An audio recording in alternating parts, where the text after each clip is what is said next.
നമസ്കാരം. മൂന്നാറിൽ ഏക്കർ കണക്കിന് വരുന്ന പ്ലാന്റേഷൻ്റെ നടുക്ക് സ്ഥിതി ചെയ്യുന്ന ഒരു ഒറ്റപ്പെട്ട ബംഗ്ലാവിലാണ് എൻ്റെ താമസം. കണ്ണൻ ദേവൻ പ്ലാന്റേഷൻ്റെ അരുവിക്കാട് ബംഗ്ലാവാണിത്. 100 വർഷത്തിലധികം പഴക്കമുള്ള ബംഗ്ലാവാണ്. പണ്ട് എസ്റ്റേറ്റ് മാനേജർമാർക്ക് താമസിക്കാൻ വേണ്ടി നിർമ്മിച്ചതാണ്. അപ്പോൾ ഇവിടെ ഇപ്പോൾ ടൂറിസ്റ്റുകൾക്കും താമസിക്കാം. അപ്പോൾ ഇങ്ങോട്ടേക്കുള്ള റൂട്ടും വഴിയിലെ കാഴ്ചകളും ബംഗ്ലാവിൻ്റെ അകത്തെ കാഴ്ചകളുമെല്ലാം ഈ വീഡിയോയിൽ കാണാം. മൂന്നാറിലെ എക്കോ പോയിന്റിനടുത്താണ് അരുവിക്കാട് ബംഗ്ലാവിലേക്ക് പോകാനുള്ള വഴി തിരിയുന്നത്. എക്കോ പോയിന്റിൽ പലതവണ വന്നിട്ടുണ്ടെങ്കിലും ഈ ചെക്ക് പോസ്റ്റ് കണ്ണിൽപ്പെട്ടിട്ടില്ല. ബംഗ്ലാവിൽ താമസിക്കാൻ വരുന്നവർക്കല്ലാതെ പുറത്തുനിന്നുള്ള ആരെയും ഈ ചെക്ക് പോസ്റ്റിലൂടെ കടത്തിവിടില്ല. 2-3 കിലോമീറ്റർ തരക്കേടില്ലാത്ത വഴിയാണ്. ഒരമ്പലവും പാലവും കുറച്ച് ലയങ്ങളും ചേരുന്ന ഒരു സ്ഥലത്തെത്തിയപ്പോഴേക്കും റോഡിൻ്റെ അവസ്ഥ പരിതാപകരമായി. 1973 പ്ലാന്റേഷൻ മാനേജർ വർഗീസ് തുറന്ന ചെറിയൊരു ക്ഷേത്രവും കണ്ണിലുടക്കി. ഇവിടെയുള്ള റേഷൻ കടയ്ക്ക് മുമ്പിൽ വണ്ടി ഇട്ടിട്ട് ജീപ്പിൽ പോകുന്നതാണ് നല്ലതെന്നാണ് ബംഗ്ലാവിൻ്റെ കെയർടേക്കർ ജീവ ഞങ്ങളോട് ഫോണിൽ വിളിച്ച് പറഞ്ഞിരുന്നത്. എന്നാൽ അനുസരണ പണ്ടേ ഇല്ലാത്ത ഞങ്ങൾ കാറിൽ മുന്നോട്ട് പോയി. ആദ്യം കാർ അവിടെ ഇട്ടിട്ട് നടന്നു പോകാനായിരുന്നു പ്ലാൻ. പിന്നെ അവിടെ കണ്ട ഒരാൾ റോഡ് വലിയ കുഴപ്പമില്ല, നോക്കിപ്പോയാൽ മതിയെന്ന് പറഞ്ഞതിൻ്റെ ആത്മവിശ്വാസത്തിലാണ് ഈ പോക്ക്. കുറച്ചങ്ങോട്ട് ചെന്നപ്പോൾ വിശാലമായ തേയിലത്തോട്ടം മുന്നിൽ തെളിഞ്ഞു. വഴിയാണെങ്കിൽ കൂടുതൽ മോശമായി തുടങ്ങി. ഒടുവിൽ 2 പേർ കാറിൽ നിന്നിറങ്ങി ഒരാൾ പതുക്കെ കാർ ഓടിച്ച് മുന്നോട്ട് നീങ്ങി. തോട്ടത്തിലെ ട്രാക്ടറോ ജീപ്പോ എതിരെ വന്നാൽ പണിയാകും. എന്നാൽ ശനിയാഴ്ച ഉച്ച കഴിഞ്ഞതിനാൽ തോട്ടങ്ങൾക്ക് അവധിയാണ്. അതിനാൽ ആ പേടി വേണ്ട.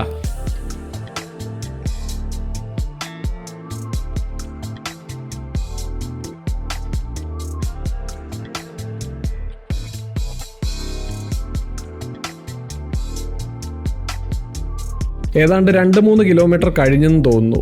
അങ്ങകലെ ബംഗ്ലാവ് ചെറുതായി കാണാം.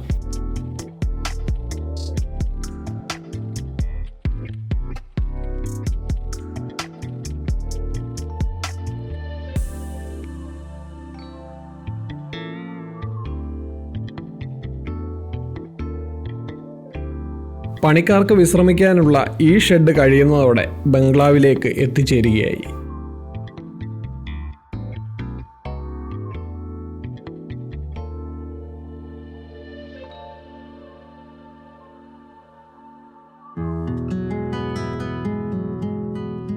സമുദ്രനിരപ്പിൽ നിന്ന് ഏകദേശം 5500 അടി ഉയരത്തിലുള്ള കണ്ണൻ ദേവൻ ഗൂഡറലെ എസ്റ്റേറ്റിൻ്റെ ഹൃദയഭാഗത്താണ് നാം ഇപ്പോൾ നിൽക്കുന്നത്.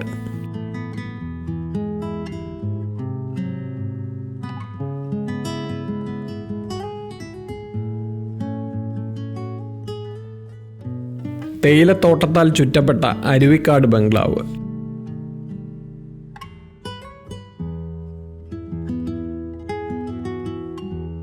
പഴയ കാർ ഷെഡും നെരിപ്പോടിൻ്റെ പുകക്കുഴലും കരിങ്കൽ ഭിത്തിയുമെല്ലാം പഴമയുടെ പ്രൗഢി വിളിച്ചോതുന്നു. 1920 ബ്രിട്ടീഷുകാർ നിർമ്മിച്ച ബംഗ്ലാവാണിതെന്ന് കമ്പനിയുടെ വെബ്സൈറ്റിൽ രേഖപ്പെടുത്തിയിരിക്കുന്നു.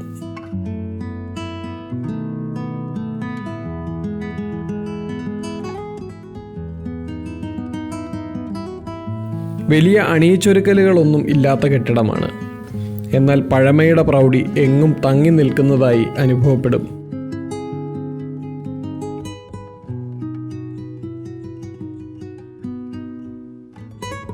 തടിപാകിയ നിലവും വിക്ടോറിയൻ ബേ വിൻഡോയും പുറത്തെ പച്ചപ്പും ലിവിംഗ് റൂമിനെ സ്വപ്നതുല്യമാക്കുന്നു.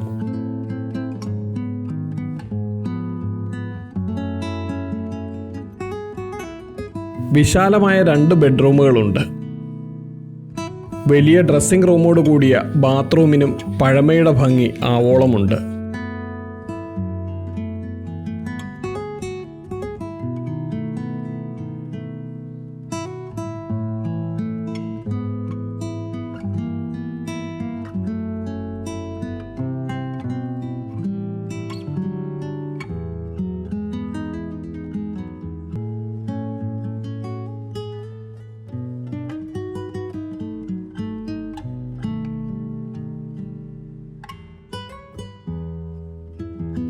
പുറത്ത് മനോഹരമായൊരു ഗാർഡൻ, ഇല പൊഴിച്ച് വേരുകൾ തെളിച്ചു നിൽക്കുന്ന മരമുത്തശ്ശി.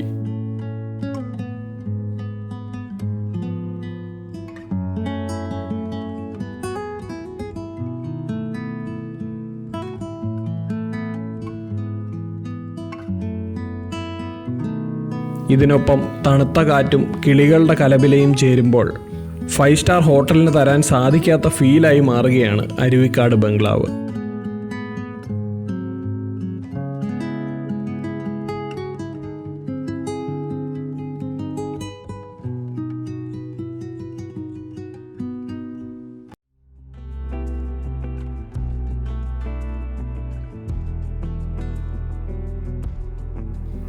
ബംഗ്ലാവിൻ്റെ പരിസരം ചുറ്റിക്കാണാൻ ഇറങ്ങി. പഴയ 2 കെട്ടിടങ്ങൾ ഇതിനടുത്തുണ്ട്. അപ്പുറത്തെ മലയിൽ തൊഴിലാളി ലയങ്ങൾ കാണാം.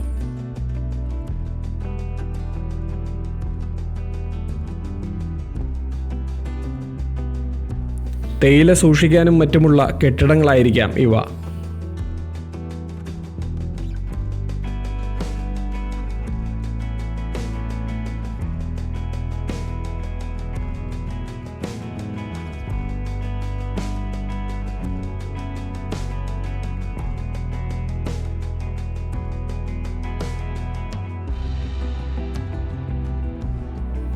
മറ്റൊരു വശത്ത് ചെറിയൊരു കുഴി കാണാം. പണ്ടുകാലത്ത് ബ്രിട്ടീഷുകാർ അവരുടെ പ്രിയപ്പെട്ട ട്രൗട്ട് മത്സ്യങ്ങളെ വളർത്തിയിരുന്ന കുളമായിരുന്നു ഇത്.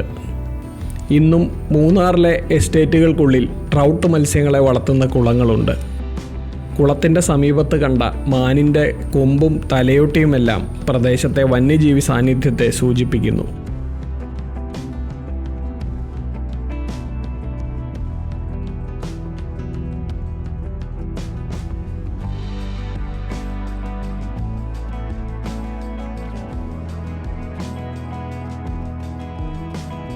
ബംഗ്ലാവിൻ്റെ മുന്നിൽ കാണുന്ന ഷോലവനത്തിനുള്ളിലെ വെള്ളച്ചാട്ടം കാണാനാണ് ഇനി പോകുന്നത്.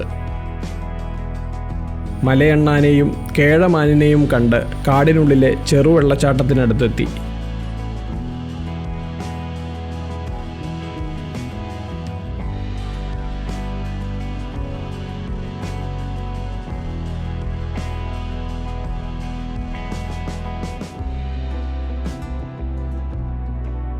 ഇവിടെ മണികൾ കെട്ടിയ ഒരു ആരാധനാ സ്ഥാനമുണ്ട്.